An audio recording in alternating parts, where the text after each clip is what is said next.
आता जनरेटर बंद करू नका, शेवट होईपर्यंत चालूच राहू द्या. विठ्ठल विठ्ठल विठ्ठल. हो.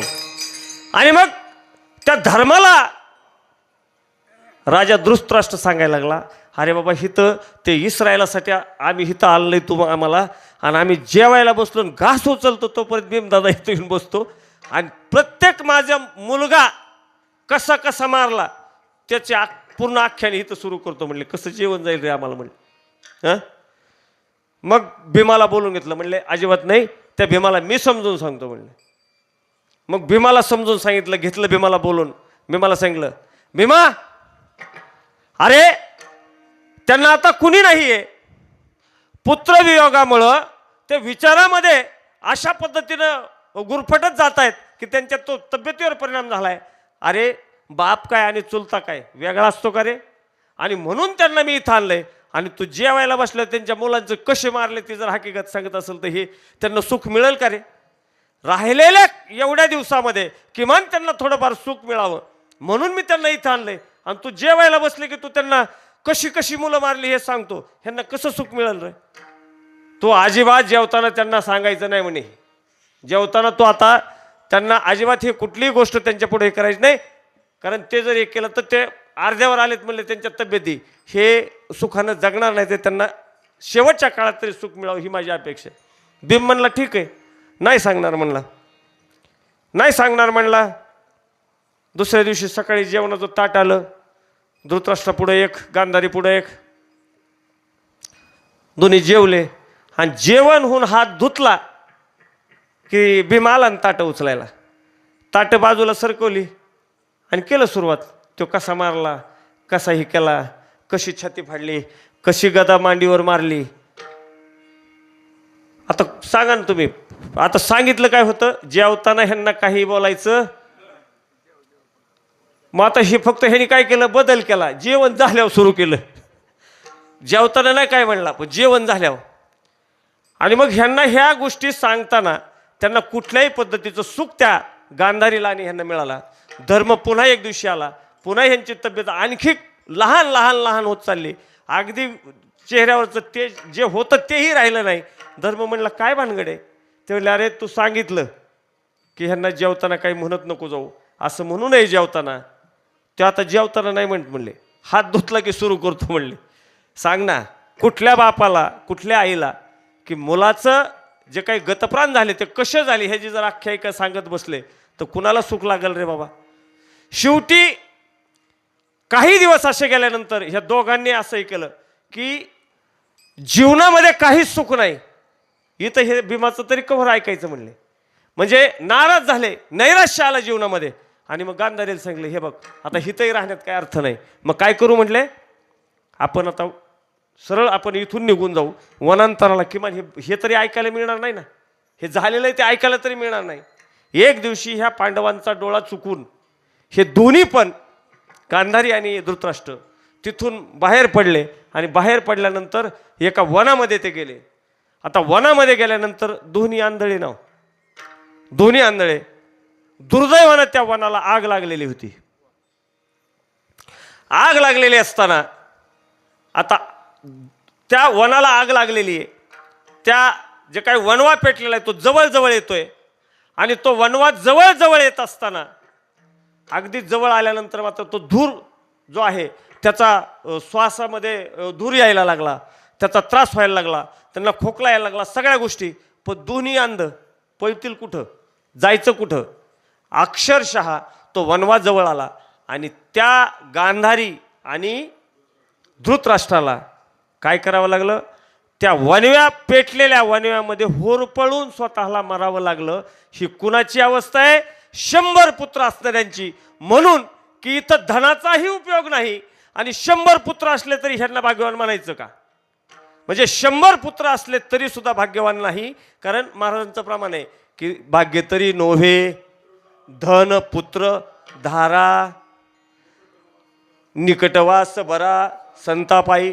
मग पुत्र असतील तरी सुद्धा भाग्यवान म्हणू शकतो का, तर भाग्यवान म्हणू शकत नाही. आणि धन जरी असेल तरी ते काही कामाचं नाही. रावणाला त्याच्या इच्छेप्रमाणे काही मिळालं नाही. आणि म्हणून की ह्या सगळ्या गोष्टी व्यवहारामध्ये आम्ही ज्या समजतो ना, सत्ता, संपत्ती, धन, पुत्र, सुंदर बायको, समाज, सोयरे, सगळ्या गोष्टी जरी असल्या तरी सुद्धा पण त्या काहीच कामाच्या नाहीत. जर आम्हाला आमच्या जीवनाचं सार्थक व्हायचं असेल तर त्याच्यासाठी मात्र तुम्हाला ह्या सगळ्या गोष्टी, तिथं महाराज सांगतात की ह्या कुठल्याच गोष्टी उपयोगाच्या नाही. भाग्यवंत व्हायचं असेल तर ते भाग्यवंत त्यालाच म्हणायचं असतं. अभंगाच्या पहिल्या चरणात महाराज सांगतात.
भाग्यवंत म्हणोतया शरण गेले पंढरी राया. इथं जगद्गुरु तुकाराम महाराज म्हणतात की तुम्ही जे संसारामध्ये ज्याला ज्याला भाग्यवान म्हणता त्याला मी काही भाग्यवान म्हणायला तयार नाही. कारण ते भाग्य हे टिकणारं नाही. आता धन नसल्यावर, धन जर नसेलच तर माणूस जगू शकतो का? एक ठिकाणी धनाला भाग्यवान म्हटलं पण धन हे अशाश्वत म्हटलं. धन तरी नोहे, हा नाही, विठ्ठल विठ्ठल विठ्ठल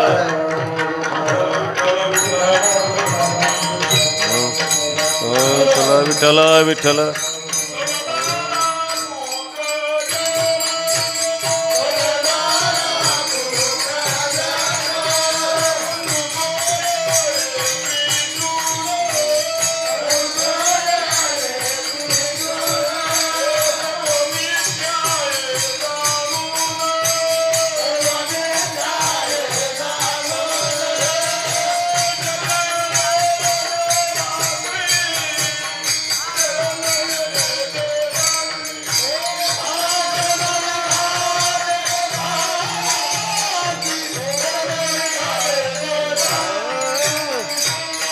धनधारा पुत्रजन बंधू सोयरे पिसून मिथ्या जाणून शरणेरी घा देवासी. तुका म्हणे धन भाग्य अशाश्वत जाण. मला हे प्रमाण द्यायचं होतं. तुका म्हणे धन भाग्य अशाश्वत जाण की त्याला पूर्णत्व नाही. धन जरी असेल तरी त्याला पूर्णत्व नाही. त्यातला अनेक अशा गोष्टी संघर्ष आहे, संकट आहेत. तेव्हा भाग्य त्याला मानता येणार नाही. धनाला पुत्रालाही भाग्य मानता येणार नाही आणि प्रतिष्ठेलाही भाग्य मानता येणार नाही. मग ते म्हणले हे सगळ्या गोष्टी ज्या तुम्ही भाग्यवान म्हणताना ती एकही माझ्या दृष्टीनं माझ्या व्याख्येत म्हणजे भाग्यवंत म्हणून घ्यायला म्हणजे योग्य नाहीत. मग म्हणले भाग्यवंत कोण आहे? मग भाग्यवंत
आणि म्हणून की खरं भाग्यवान कोण आहे तर हे जे काही संसारात तुम्ही जे दिसतंय ना प्रतिष्ठा धन सत्ता ह्या भाग्यवान नाहीत.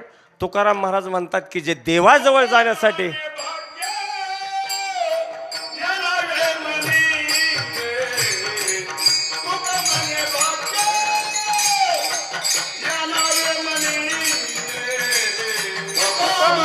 भाग्य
तुका म्हणे भाग्य या नावे म्हणजे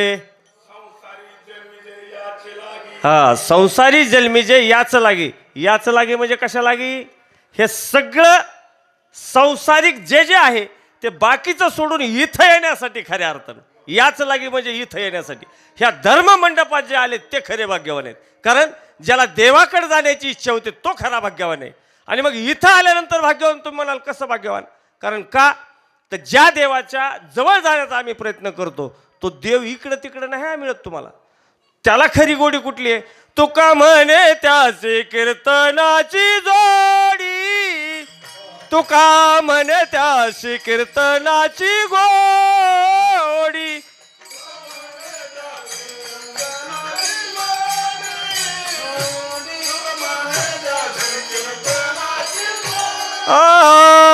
तुका म्हणे त्याशी कीर्तनाची गोडी. तुका म्हणे त्याशी कीर्तनाची गोडी.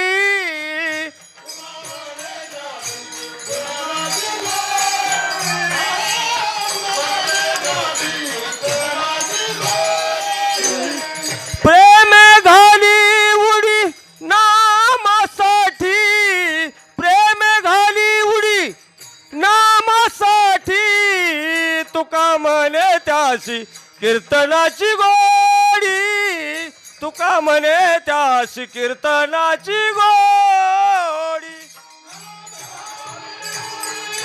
नामासाठी प्रेम घाली उडी नामासाठी.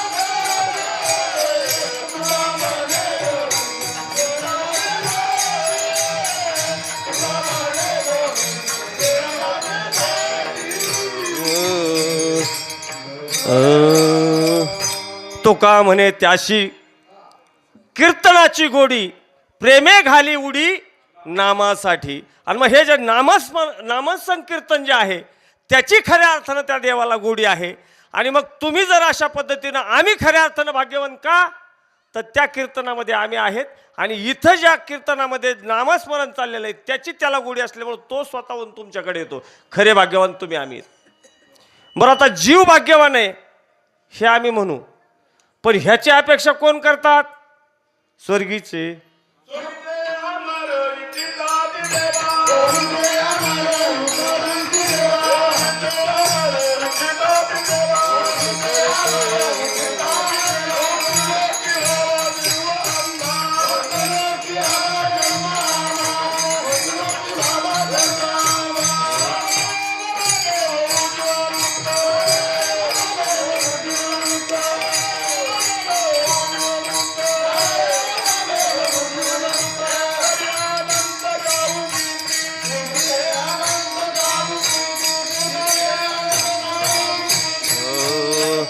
स्वर्गीचे अमर इच्छिता ती देवा, मृत्यू लोके व्हावा जन्मामा.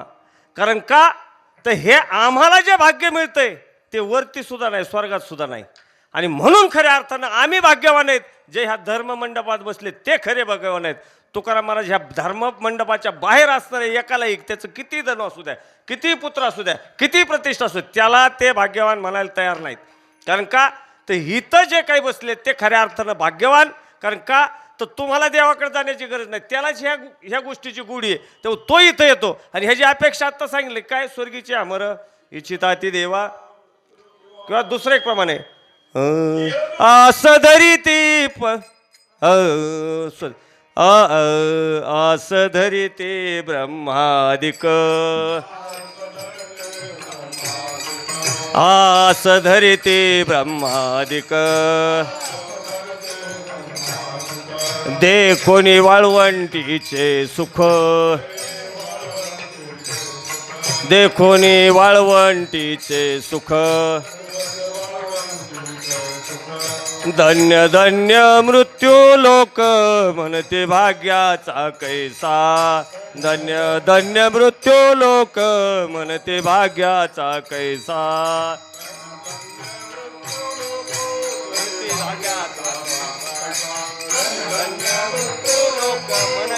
भाग्याचा कैसा.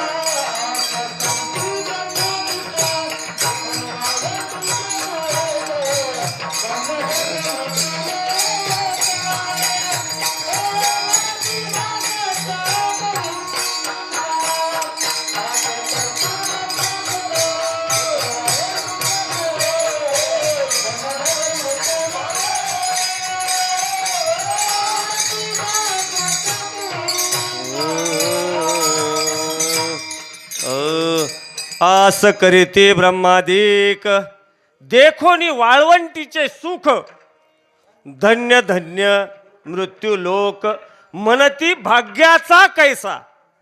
की त्यांना सुद्धा जे स्वर्गात आहेत, जे ब्रह्मादिक आहेत, जे ह्या जन्म मृत्यूपासून वेगळे झालेले आहेत, त्यांना सुद्धा ह्या मंडपामध्ये येण्याची म्हणजे आस लागलेली आहे किंवा त्यांना तहान लागलेली आहे की त्यांना ती अपेक्षा आहे की इथं येण्याची. मग आम्ही किती भाग्यवान असू की आम्हाला हे मिळतंय म्हणल्यावर. तरी लोक किती भाग्यवान आहेत, 2400-2500 लोकसंख्येने एवढेच भाग्यवान आहेत. बाकीचे सगळे काय म्हणायचं, त्याला करंट आहे म्हणायचं.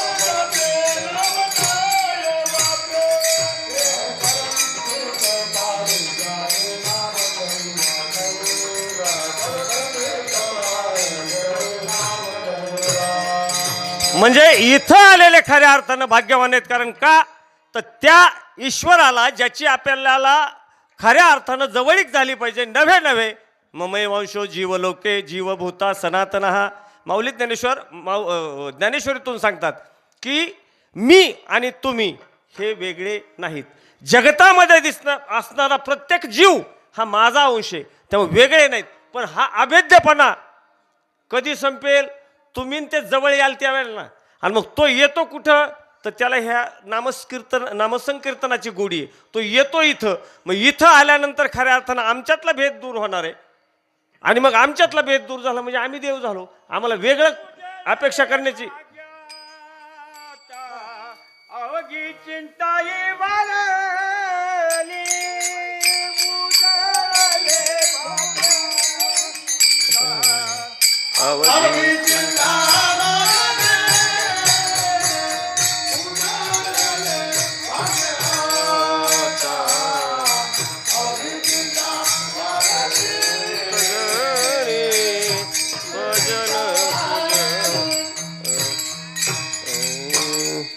भाग्यवंत त्याला म्हणा. कुणाला?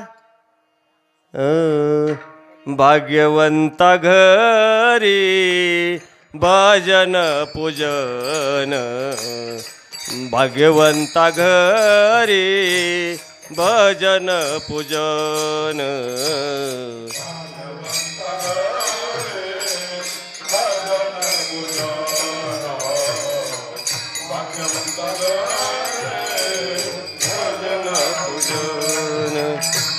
त्याची वाट पाहे, त्याची वाट पाहे रघुनंदन. भाग्यवंता घरी भजन पूजन. भाग्यवंता घरी भजन पूजन.